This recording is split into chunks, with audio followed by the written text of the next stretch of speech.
Hello, welcome back to our lecture series for Western Civilization 101.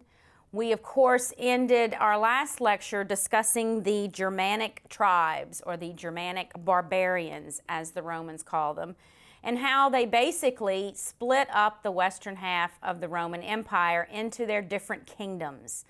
The kingdom of the Vandals in North Africa, the kingdom of the Ostrogoths in Italy, the kingdom of the Visigoths in Spain, the Franks, of course, in what is modern France, and of course there were others as well. However, the eastern half of the Roman Empire survives all of this, the issues that had beset the western side. A few reasons why the East will survive longer. One, of course, it's wealthier. The East had a lot of trade going on. A lot of people from the western half would buy goods or purchase luxury items, import grain from the eastern half. So the eastern half was getting all of the currency and the money.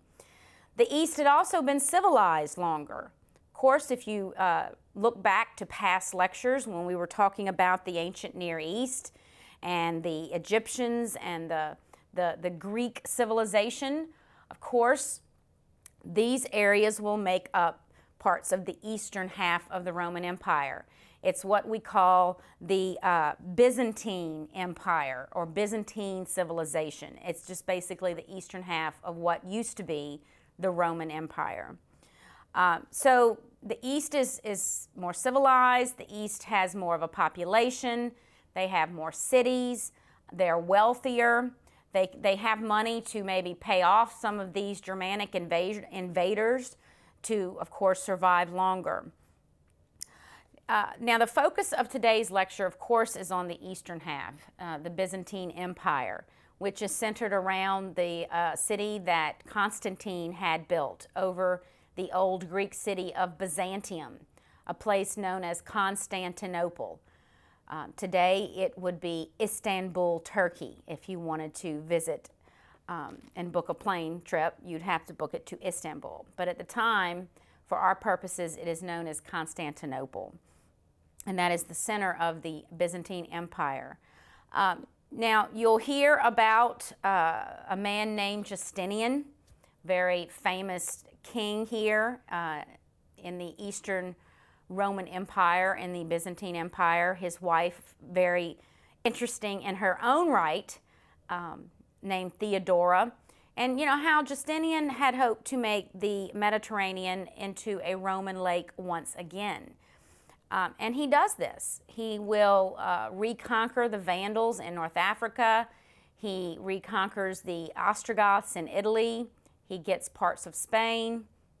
And, you know, this was great, but it cost money. And it was money that the Byzantine Empire really didn't have to spend, at least at that level. Not to mention, of course, it cost money initially to reconquer these areas, but upkeep. You know, now that Justinian has expanded his empire, so to speak, they have to protect it. And so that will also continue to cost money. And the world is not peaceful either. We will still see throughout the lecture that there are other groups of people that will threaten the Byzantine Empire. The Persians are still on the scene. The Arabs, of course, will threaten the Byzantine Empire. And so these Eastern Roman emperors will have to contend with protecting their borders, just like the Roman Empire had in the past. Now, with the Byzantine Empire, of course, you probably will be discussed. It's called the Iconoclastic Controversy. Leo III will kind of start this whole controversy over the use of icons or images, sacred images in church. And this will cause a lot of far-reaching consequences, not only to this time period, but to, of course, future civilizations as well. Now, Leo III did not believe in having icons or images in any of the churches. In fact, under Leo III, there was a lot of destruction of these images and icons. And there were a lot of reasons, of course, because of this. But we're going to see the western side, Rome, for example, does not believe in this. They like the icons and they like the images. And so we're going to actually see a split in the Roman Catholic Church and between East and West, of course, not just in their ideas on icons, but also in their church services will become different.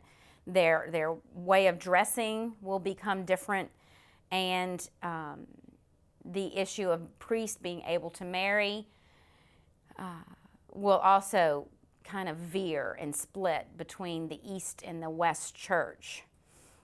You'll hear about the Turks. They will also be a threat to the Byzantine Empire as well. And a group called the Ottoman Turks, a man named Suleiman the Magnificent, in 1453 will finally capture Byzantine. And of course, if you look on a current map today, you do not see, of course, the Byzantine Empire. It is divided into different states, but it will last longer than the West. And let's, find out more details about the Byzantine Empire.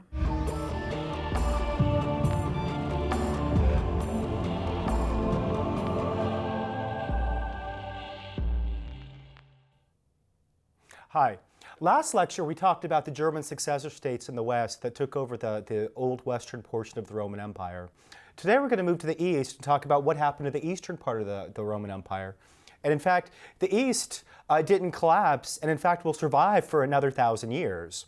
That is, although the Germans, when they first started to penetrate Roman territory, came south of the Danube River into what had been the Eastern Roman Empire, they eventually, this tribe in particular, the Visigoths, eventually settled in Spain. And as we've seen, it was the western part of the Roman Empire that experienced the largest patterns of settlement.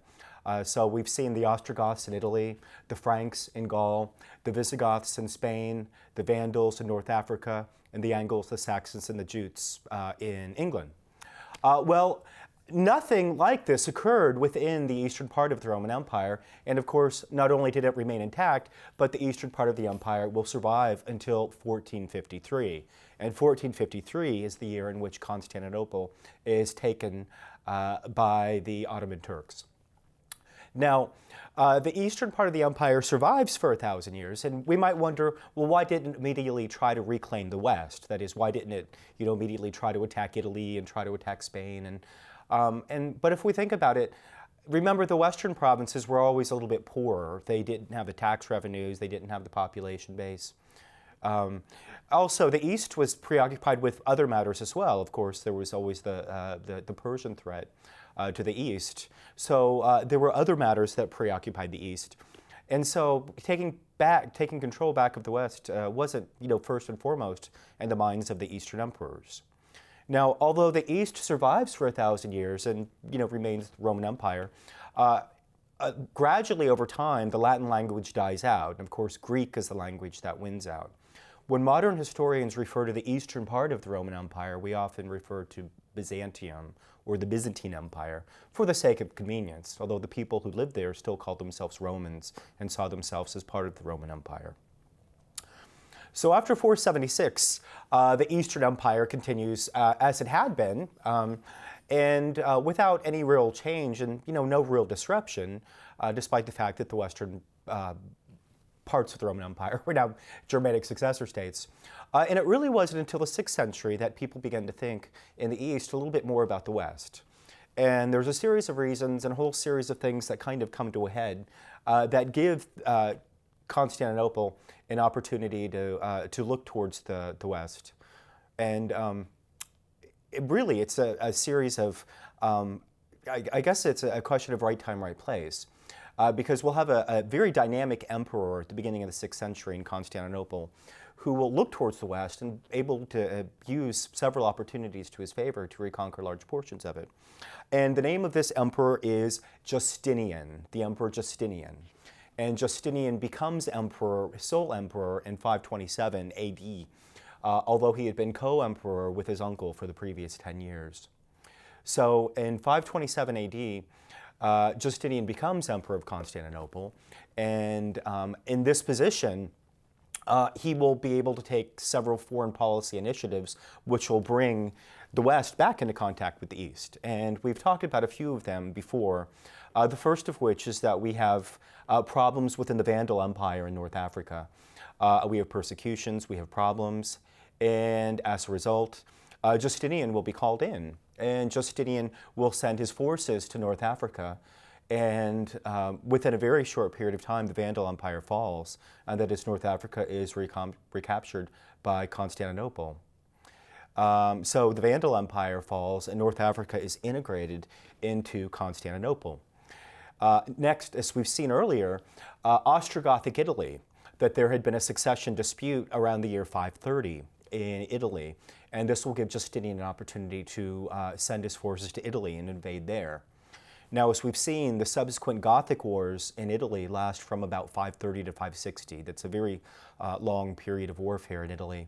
And there's no real clear winner, as the forces of Constantinople and the Ostrogothic forces go back and forth across the Italian peninsula for a 30-year period. And the city of Rome changes hands about three times. The end result is that Constantinople is able to reclaim Italy, but it's devastated, it's depopulated, and it really is a mess. Justinian's also able to capture portions of the Visigothic Empire, or the Visigothic Kingdom along the Mediterranean Sea. So what the Emperor Justinian does is he recaptures and reconsolidates large portions of the West, Italy, North Africa, the coastal Spain. And these areas are all reintegrated to Constantinople. But alas, Justinian didn't realize the expense that it would take.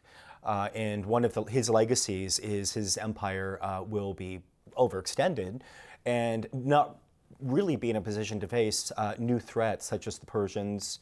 And then, as we'll see, we'll have the Slavs, Avars, and we'll have other migratory groups move into Eastern Europe that will disrupt Byzantium much later.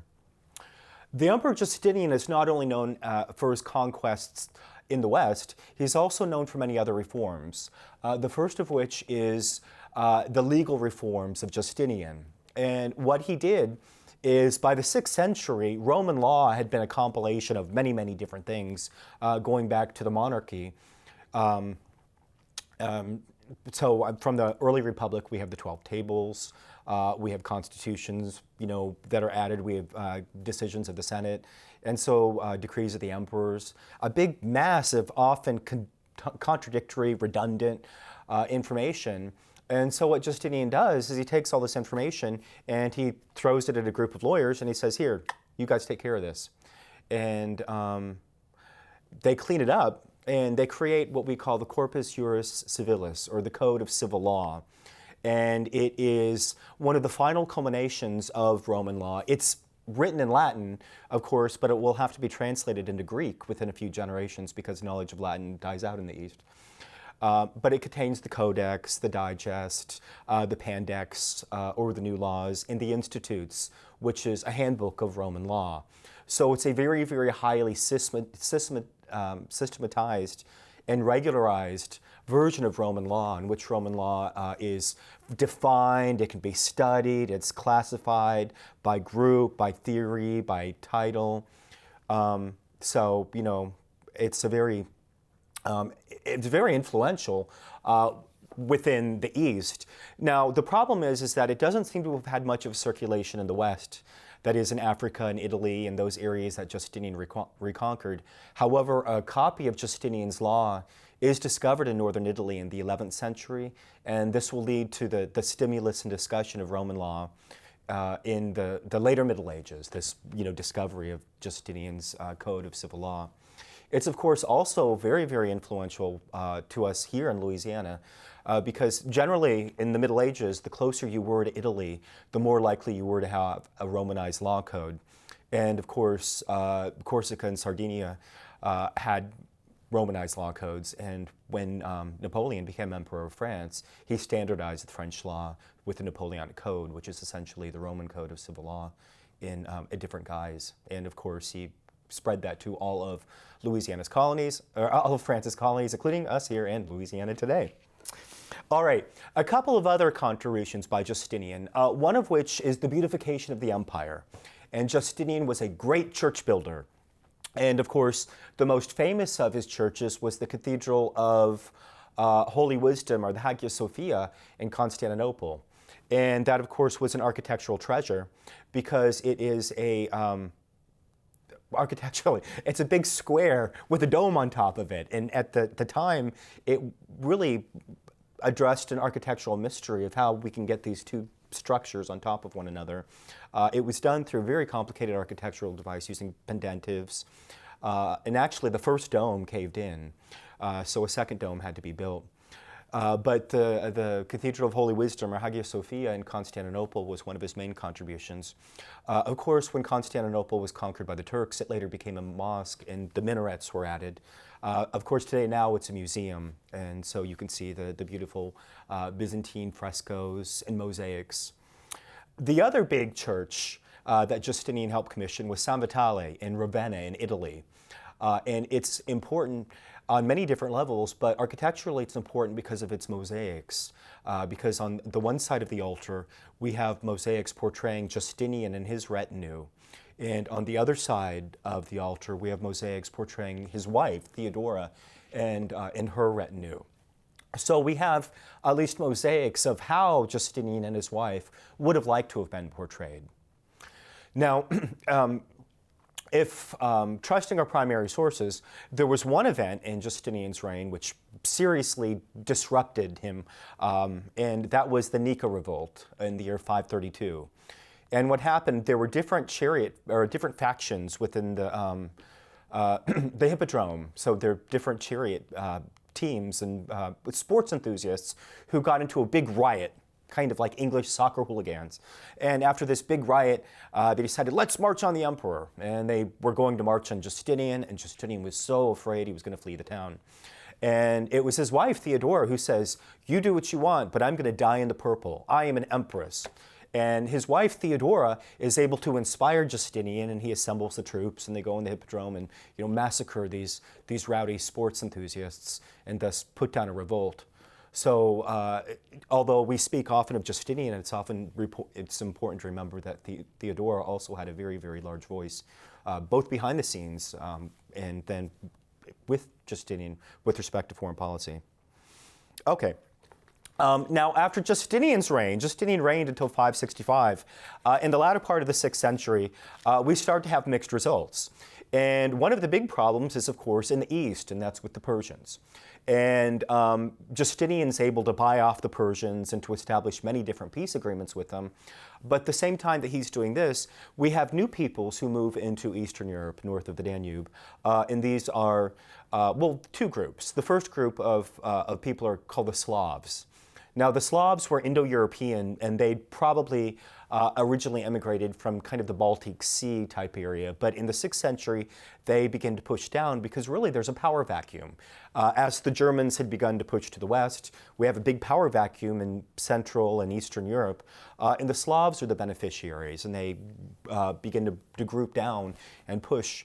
The Slavs were at a very low level of civilization, and the Byzantines tried to come to agreements with them and settle them as foederati in areas of the Balkans that had become depopulated or where they needed farmers. So the Slavs first appear in the written record in the 6th century. The other group that appears is another steppe peoples, kind of like the Huns Part 2. These people are known as the Avars. And the Avars are nomadic horse people who stretch across the steppe that goes from Mongolia to Hungary, and they come in and they establish an empire which is north of the Danube, is kind of centered around modern-day Hungary. And so they established their state there, but it's a state that they'll use for pillaging and raiding. And of course, they will dominate many of the Slavic peoples, and the Danube frontier will increasingly become destabilized as the Avars and the Slavs begin to push south of these areas. And remember, Constantinople doesn't have a whole lot of money because of Justinian's very extravagant expenditures to recapture the West and for all of these new building structures. Things really go badly around the year 600. And it's in this year we have an emperor who is in the Balkans, and he's able to push the Slavs and the Avars north of the Danube and reestablish the Danube River as the European boundary of Byzantium, or the Eastern Roman Empire. Once he does this, however, he announces to the troops that they're going to have to winter in the Balkans. And his troops aren't happy, and they revolt. And the emperor ends up assassinated, and so we'll have a palace coup in Constantinople around 602. And this palace coup will lead to a rapid destabilization in the empire. And this is what happens. First, the Persians appear on the scene, and the Persians claim to have the massacred emperor's son, and they're going to reinstate him on the throne in Constantinople. So the Persians suddenly appear as they are going to be the saviors of Constantinople. Instead, what happens is the Persians raid the eastern part of the empire. That is, they raid Syria, Palestine, Lebanon, Israel, Egypt, and actually take these areas. So North Africa, the Levant, and large portions of Asia Minor fall to the Persians. Even worse, the Persians coordinate with the Avars and the Slavs, and this gives the Avars and the Slavic peoples an opportunity to invade the Balkans. And in fact, some of our best sources from the 6th century from the Balkans are coin hoards. And that is people who are fleeing to get out of Dodge and to find someplace safe, and they've buried all their valuables in some type of vase or urn, in their backyard. So the Balkans becomes rapidly Slavicized as more and more Slavic peoples penetrate these areas, and the Avars and the Slavs will place the city of Constantinople under siege on one hand, while the Persians will place it under siege on the other hand. And this is one of the first times that we hear about Greek fire, and that's the neat incendiary device, which is kind of like modern napalm, which it explodes on contact, and Constantinople has to use this in this siege, which the Slavs and the Avars and the Persians put on the city of Constantinople. As it happens, one man is elected emperor. He's in North Africa. He's actually in the city of Carthage, and his name is Heraclius. Heraclius becomes emperor in the year 610. And when he gets to Constantinople, it's essentially a city without an empire because it's lost all of its European possessions, apart from the city proper, and all of its African and Asiatic possessions to the Persians. What Heraclius does is he immediately tells Constantinople, okay, you have to save yourselves. And he allies with the Khazars, a Turkish people to the north of the Black Sea, and he raids, using cavalry raids, he raids deep into Persian territory.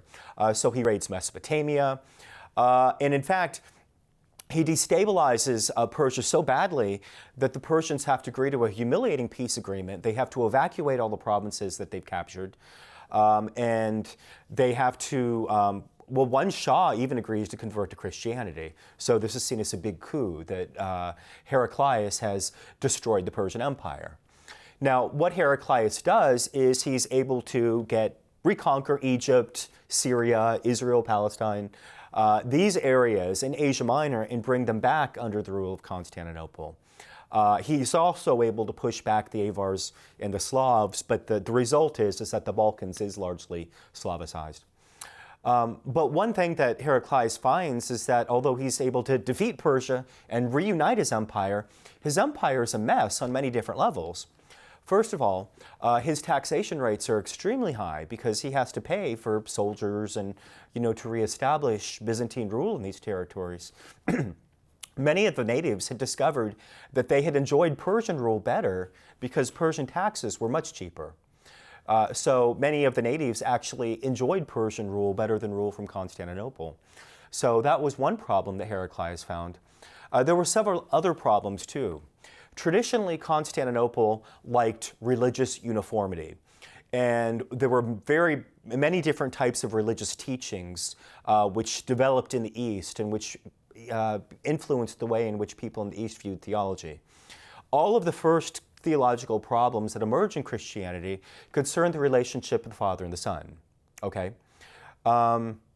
Now, once we've determined at Nicaea that the Father and the Son are co-eternal and consubstantial and co-equal, people began to think about the Son a little bit more and who he is and what he is, and does he have one will, or does he have two wills, or does he have one nature or two natures, and can something with a human nature and a divine nature subsist in one being? Doesn't it make sense that since a divine nature is so much greater than a human nature, that the divine nature would by necessity subsume it or take it over? And this was a teaching that was very, very common in Egypt and in the East. And people who believed that Christ only had one nature, and that is a divine nature, were known as monophysites, from the Greek monophysos, one nature. That is, the divine nature had subsumed the human nature. Now, in the East, people got very excited about these theological positions, and people like Justinian in the past had tried to force religious uniformity on all of the inhabitants. Once Egypt was reconquered by Heraclius, of course, Heraclius tries to do something the same, and he comes up with a theological compromise, which is known as monothelitism, or that is, Christ had one will, that is, the one divine will, to focus the issue away from the natures onto the will. But what many Monophysites found is that they enjoyed Persian rule much better because the Persians, the state religion was Zoroastrianism, although the Persians were very, very tolerant and had large Jewish minorities, Monophysite minorities, Nestorian, and other minority Christian groups within the empire. So the Persians were religiously very tolerant and didn't care if you thought Christ had two natures or two wills or whatever. But Constantinople wanted uniformity, so there was a lot of dissension within Heraclius' empire. And although he's able to reunite it and, expel the Persians and actually force Persia into a civil war, his empire is not altogether a very happy one. And in fact, right near the end of his reign, in the 630s, Heraclius will meet another group after he reconquers his empire. But at the Battle of Yarmouk, he will meet the forces of Islam, who had recently converted to the Arab forces, rather, who had recently converted to Islam, and Muhammad had recently united the Arabian Peninsula and the Arabian tribes. And these Arabs now, with this newfound unity and this new religion, begin pouring into the Byzantine Empire. Heraclius fights them and is defeated. And as a result, Syria, Palestine, Egypt, these provinces which he had just reconquered will rapidly fall to the forces of Islam. So within a very short period, within a 30-year period, Egypt, the Levant, these areas will go from being Byzantine to Persian to Byzantine and now Arab. And what happens is, although Heraclius doesn't realize this, his successors will never be able to conquer these provinces again. And what happens is the Eastern Roman Empire, the Byzantine Empire, will become a truncated state, and that it usually will include Asia Minor and the Balkans south of the Danube River, although occasionally Asia Minor is reconquered. But it really is reduced from kind of a first-rate power to a second-rate power almost overnight. And it's very confusing for people to try to explain how this happened, because remember, the Arabs were a fringe people who had never been part of any of the great world empires. They never were part of Assyria, of the Persian Empire, of Alexander the Great's empire. So they were really minor peoples, and it was a big mystery of how they could have conquered so much land in such a short period of time, and conquered some of the most important cities of the East, such as Alexandria and Damascus. Now, the one emperor who does attempt to put the Arabs on the defensive is the Emperor Leo. And he rules from 717 until 741. And he's often known as Leo the Assyrian, because the area he's from is Assyria, and kind of Armenia in Eastern Asia Minor. Leo becomes emperor, and when he's emperor, the city of Constantinople is once again under siege, and this time it's the Arabs, and the Arabs are at the gates of Constantinople, and of course, again, this gives the Slavs an opportunity to besiege Constantinople. So, for the second time in 100 years, we have a major siege of the city of Constantinople, and yes, the Greeks are using their Greek fire. This siege, however, well, the siege, like the first one, is unsuccessful, and Leo is able to beat back the forces of Islam and actually reclaim most of Asia Minor. And what Leo does is he reaches, I guess, what we'd call a negotiated settlement or a truce with the Arab peoples. And hereafter, Asia Minor it will remain part of the Byzantine Empire, and the Taurus Mountains will be the flank. But Leo has to recognize that Syria, Palestine, Israel, Lebanon, Egypt, these areas are lost, and these areas will probably never be reclaimed. And so the empire that Leo the Isaurian rules in the early 8th century is very different from the empire that Heraclius ruled a century earlier. In fact, it's about half the size, has less than half the population, and isn't nearly as wealthy. That is, the wealthiest and richest areas of the Byzantine Empire had fallen to the Arabs. So the Byzantine state is a truncated state, although still a very, very important power.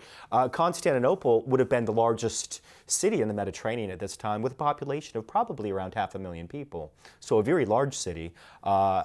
It would have been much larger than certainly any city in Western Europe.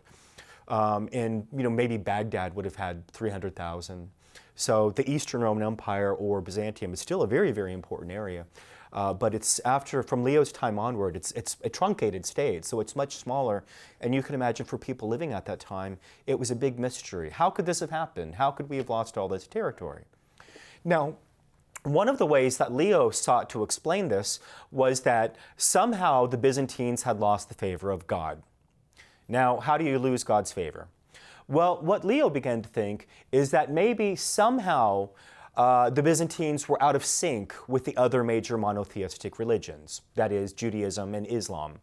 And Leo began to focus on the issue of icons and the role of icons. And icons are representations of saints, and they are used for religious purposes as a vehicle for intercession.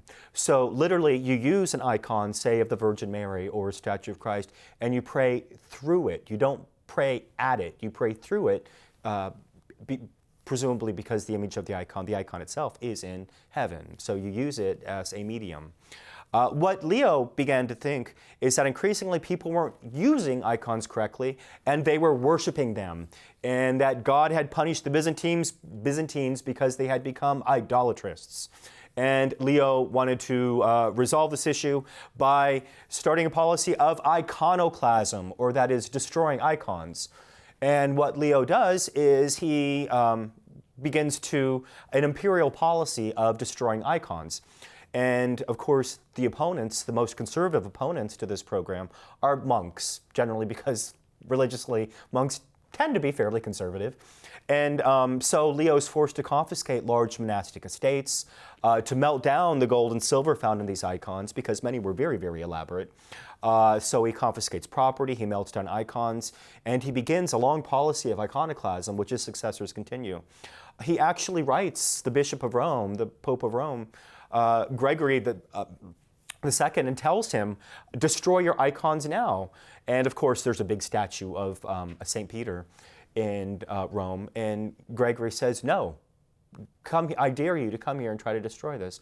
Icons were very popular in the German successor states because icons are a very easy way to convert people to Christianity, because you can have a picture and say, hey, this is the Virgin Mary, or hey, this is, so-and-so, da-da-da. So, but in the East, Leo became convinced that the Byzantines had lost Egypt, Syria, Palestine, Israel, all because of icons.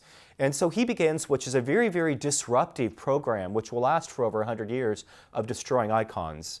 One of the legacies of this iconoclastic policy is that we have very little early Byzantine art, and in fact, or Byzantine religious art, and in fact, the Byzantine religious art that we do have often survives in areas that were conquered by Islam, so in Egypt and in other areas, because the Arabs didn't care what the Christians were doing with icons, because they didn't believe in him.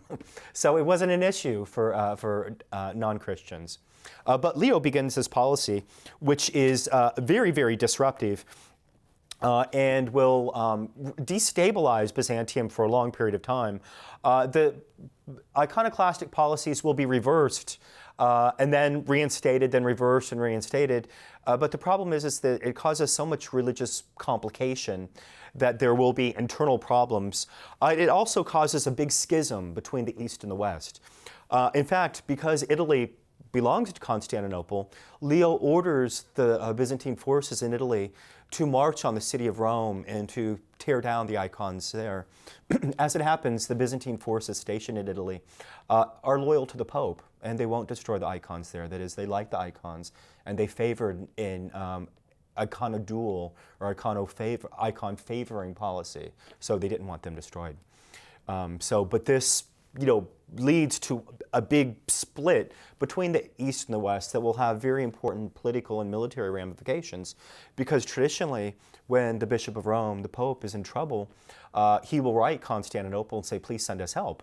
And as it happens in the 6th and 7th and 8th century, we have another Germanic group called the Lombards who begin to push south into Italy.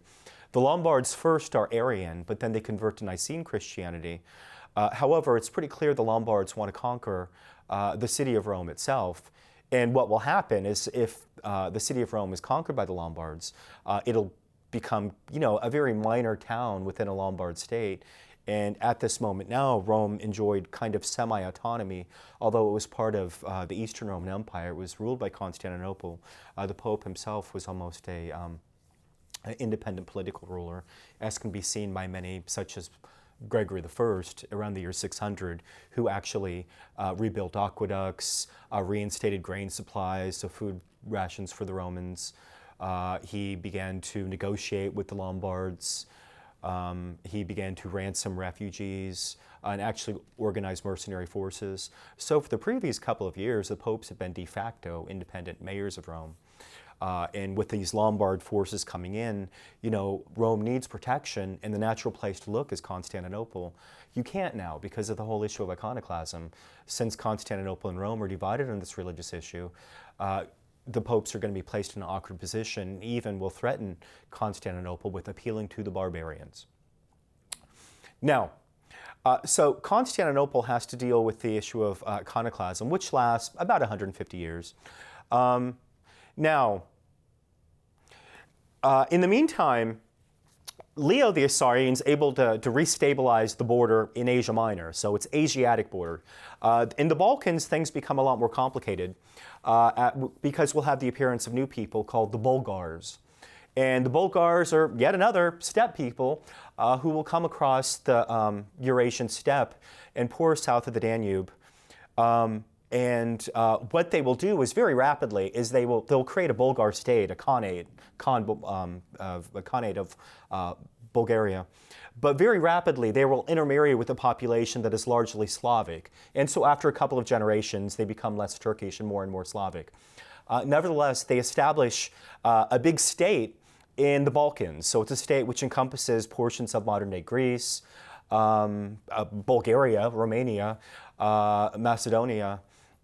And so a large state there, which obviously causes problems for Constantinople because, now you have this large state in your own backyard. And so Constantinople works very, very hard to try to conquer Bulgaria and then also to try to convert it to Christianity because the Bulgars were still pagan. And as it happens in the 9th century, there's a lot of competition between both Rome and Constantinople over converting peoples in Central and Eastern Europe. As the Slavic peoples become more settled, both Constantinople and Rome look to convert these areas to Christianity. And in fact, many areas in Central Europe will look to Rome for Christianity and look to Rome for protection because often accepting Christianity from your neighbors, in particular German neighbors, will lead to a form of imperialism as the Germans will install a German bishop and German priests, and many of these Slavic peoples want their own ecclesiastical personnel who can speak their own languages. So the situation comes to a head actually in the Upper Balkans, the areas around Hungary and in the Czech Republic today. What happens is that two Slavs, two monks, two brothers, Cyril and Methodius, in the 9th century, will create an alphabet for the Slavic peoples. And we call the alphabet Cyrillic, although the Cyrillic alphabet today has undergone many, many different changes. But essentially, it's an alphabet based on the Greek alphabet, but has special characters for Slavic letters. So it was intended to be used for Northern Slavic peoples, but as it happened, it ends up being used for Southern Slavic peoples, and it's kind of a long and complicated story. But Cyril and Methodius go to Pannonia and Moravia and these areas and attempt to convert, and they do have some successes, although these areas were later conquered by the Germans and accepted Catholicism from Rome via the Germans, the Franks. Well, Cyril and Methodius translate the Psalms and the liturgies and parts of the New Testament into this new Cyrillic language. And actually, the areas that it wins out are Serbia, for one, Bulgaria, and eventually, much later in the 10th century, Ukraine and Russia. And these are the areas that use the Cyrillic script today. So one of Constantinople's big contributions to Eastern Europe is that they provided missionaries for the Southern Slavic peoples. And so many of them look to Constantinople for inspiration. Eventually, yes, Bulgaria does convert to Christianity through Constantinople, although the Khans of Bulgaria tried to balance between Rome and Constantinople to see what they could get. That is, okay, asked Rome, will you give us a patriarchate? Then asked Constantinople, will you give us a patriarchate? We want 5 bishoprics. We want 10 bishoprics. So the Bulgarians were able to kind of play off Rome and Constantinople. The end result is that Bulgaria accepts Christianity from Constantinople. And so it accepts the Cyrillic language. And so religiously will be very, very influenced by Constantinople. Serbia later does the same thing. And of course, in the 10th century, we see the appearance of a state north of the Black Sea. And we refer to this state as Kievan Rus, after the city of Kiev. And what it is the Slavic peoples living in Eastern Europe and kind of a combination of the Slavic peoples in Eastern Europe and the Vikings, because of course the Vikings sailed down the river systems of the area and created sub-states, of which one was Kievan Rus, which over time, like the Bulgars, became heavily Slavicized. Kiev accepts Christianity from Constantinople around the year 1000. It's the Emperor Basil II that converts the Rus to Christianity, and he offers the Russians a woman born in the purple. So they get a Byzantine princess, which was always a very, very important bargaining chip in exchange for converting to Christianity from Constantinople. So some of you probably know that when Constantinople falls in 1453, Constantinople was the second Rome. What becomes the third Rome is, of course, Moscow, the city of Moscow in Russia, and they will look back to the Byzantine Empire for inspiration and for kind of world religious inspiration and devotion. Around the year 1000, the Emperor Basil II has great successes. The year 1000 is kind of a golden period for the Byzantines because Basil II is able to reestablish the boundary at the Danube River. And so the Byzantine Empire includes most of the Balkans once again. He's able to push south of Asia Minor and actually reincorporate areas of Syria. So it's kind of as if this is a new golden age for the Byzantine Empire. It's expanding, it's new, it's converted many different peoples. Basil II conquers the Bulgarians, so they're brought under his rule. He conquers Serbia in the areas along the Adriatic coast, modern-day Croatia. And so this is seen as a golden period for the Byzantine Empire, but in fact, it really is a twilight period because around the year 1000, shortly thereafter, things will start to go downhill fairly rapidly. And once again, the appearance of new peoples, and we have yet another Turkish group, and this time it's the Seljuk Turks. And the Seljuk Turks had recently converted to Islam. And in the 11th century, they come pouring through Asia Minor. And in fact, the Byzantines themselves are defeated at Manzikert. and Asia Minor is overrun by these Turks, and in fear, the emperors write, well, they need military help, and they look to the West, and they don't know where to write, because they see these sub-states that are forming. They see that there's something, that a king of the Franks, and a king of the Germans, and somebody who's a king of England. But who do you write to? They decide to write to Rome, and they write to the papacy, and they say, we need help. Now, relationships between the East and the West had deteriorated greatly over the iconoclastic issue. And even once the iconoclastic issue was resolved in the East, there was still very, very bad blood between the two groups. And in fact, in the year 1054, Rome excommunicated the Patriarch of Constantinople. And there were a series of minor theological issues. But this event in 1054 is the Great Schism, which separates the East from the West religiously. The issues are fairly minor, and they concern the procession of the Holy Spirit, the use of leavened bread in the Eucharist. But the reality is that churches, or Christianity in the East and the West, had developed differently over a long period of time. Say, in the East, for example, priests could still marry, and this practice was dying out in the West. In the East, people allowed vernacular liturgies, and by the 11th century, the Latin liturgy was standard all throughout the West. So there were many differences. But when the emperors are forced to look to Rome for help and ask Rome for help, it's important to realize that when they did so, Rome viewed them as schismatics. And so the emperors write Rome actually twice. And what they thought is that the Pope would somehow be able to get mercenaries, so get large bodies of troops who will go over and fight and fight these Turks. And as it happens, that's not what happened at all. Once the Pope gets these messages, the first Pope, Gregory VII, who receives a letter from the East, is embroiled in the investiture controversy with the Holy Roman Emperor at the time, and so he can't do much about it. But the second Pope is Urban II, and he receives a letter, and he does decide to do something about it, and this is in 1095. And what he does is he calls a great council at the city of Clermont in France. And we don't have the speech from this council, but we have various renderings of exactly what was said. But what he does is he doesn't convey the same idea that the Emperor of Constantinople wanted. He declares what we know as the First Crusade.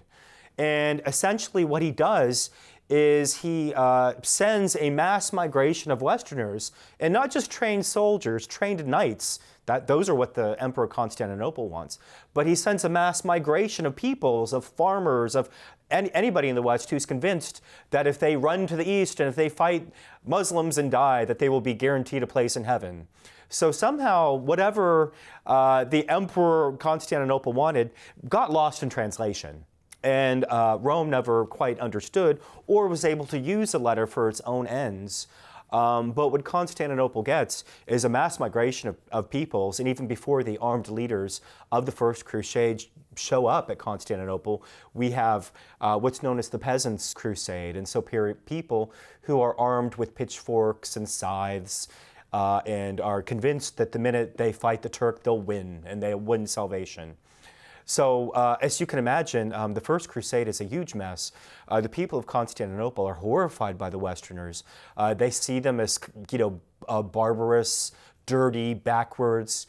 But again, they're kind of inspired. They see them as almost like a noble savage.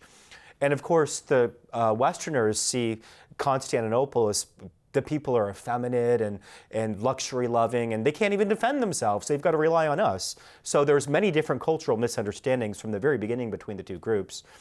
Essentially, for the First Crusade, all of the Crusaders are transported across to Asia Minor immediately.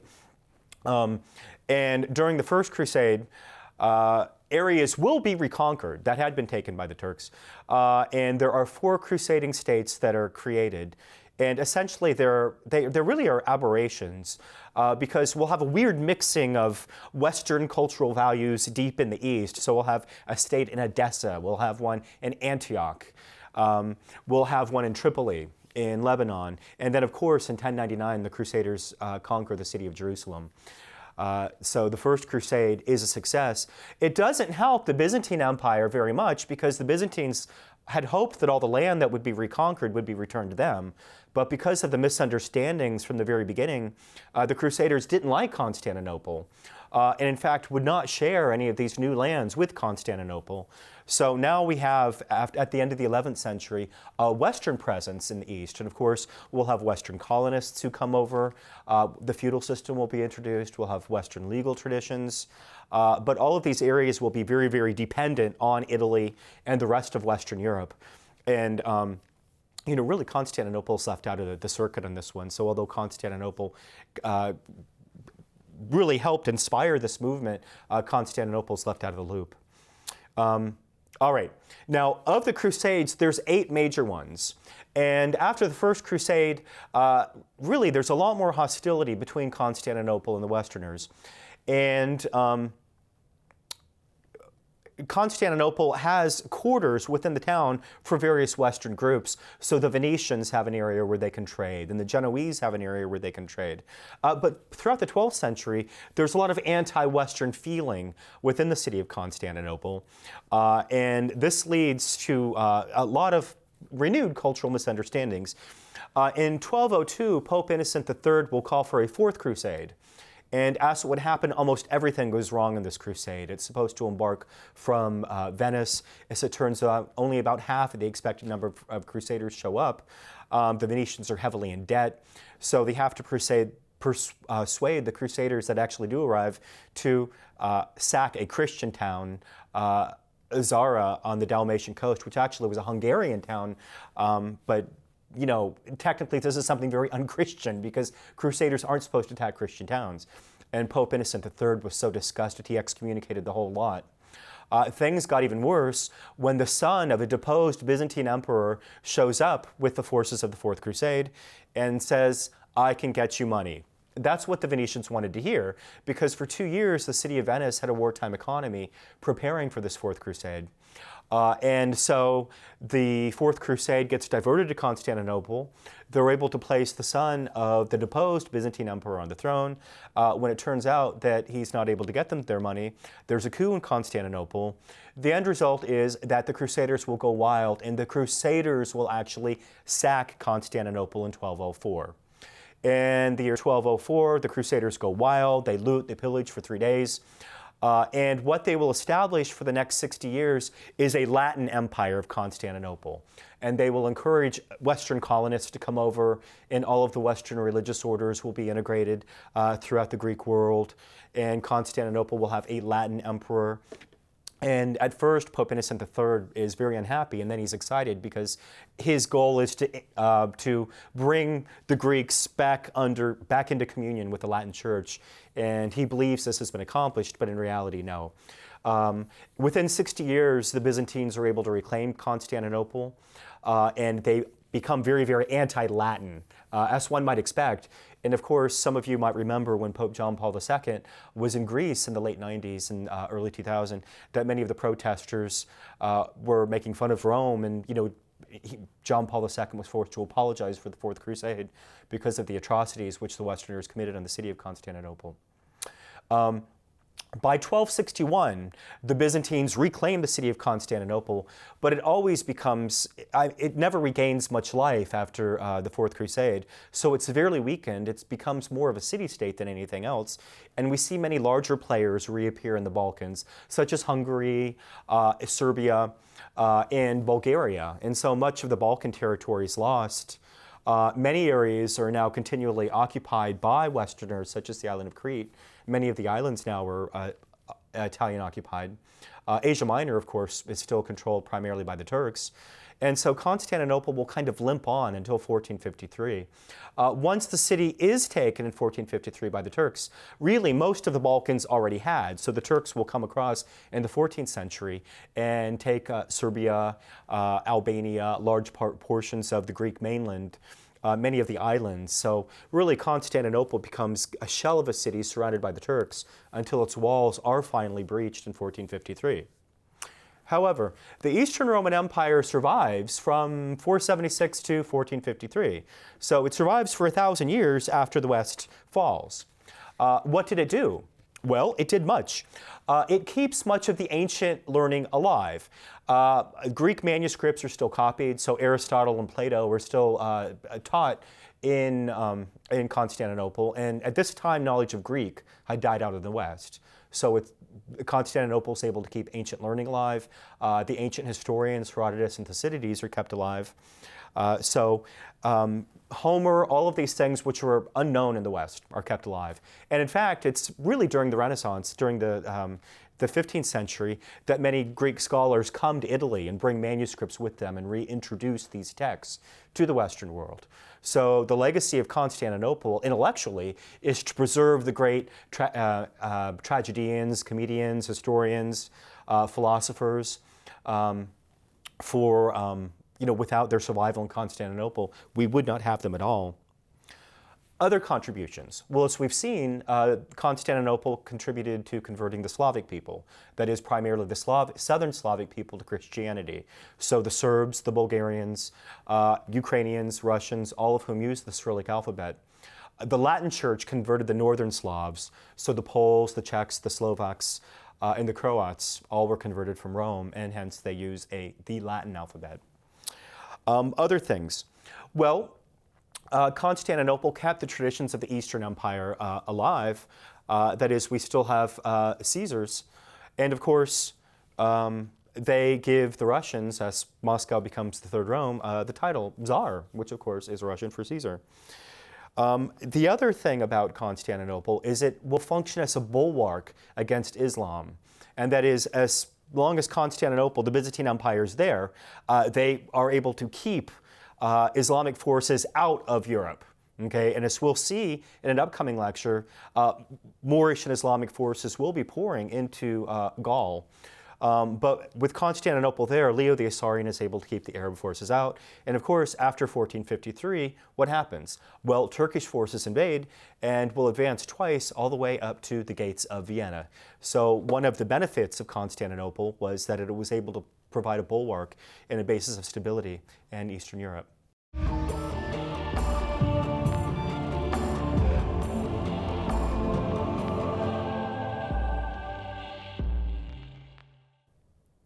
So you can look at it as like there were kind of three successors to the Roman Empire. You just learned about the Byzantine Empire. And on our next lecture, you will learn about the rise of Islam and Islamic civilization. And of course, eventually, you will also learn about the early medieval Western world, or the Middle Ages, as it's called. And we will start to see that the makeup, the boundaries of what is now modern Europe will start to form slowly but surely throughout these histories. It starts, of course, with the Germanic tribes kind of carving up the western half, the fall of the Byzantine Empire, into the early Middle Ages with the Carolingian Empire. You'll eventually learn about that as well. And we'll start to see the formation of what we know, of course, today as the states of modern Europe. So when we come back for our next lecture, we'll learn more about the rise of Islam.